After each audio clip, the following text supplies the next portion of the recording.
Helikopter polisi hilang kontak di Belitung Timur, angkut 4 personel.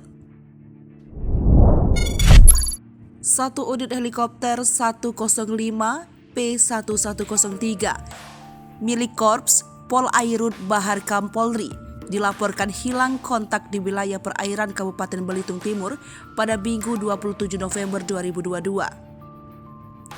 Helikopter yang diketahui sebelumnya merupakan helikopter BKO Polda Kalimantan Tengah ini take off dari Pangkalan Bun dan bertolak ke Tanjung Pandan, Kabupaten Belitung, Provinsi Kepulauan Bangka Belitung.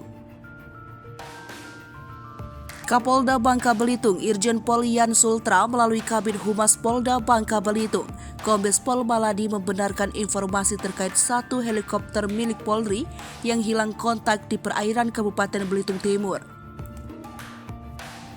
Di dalam manifest penerbangan helikopter tersebut, Maladi menyebutkan terdapat 4 kru helikopter P1103 yang juga merupakan anggota Polri.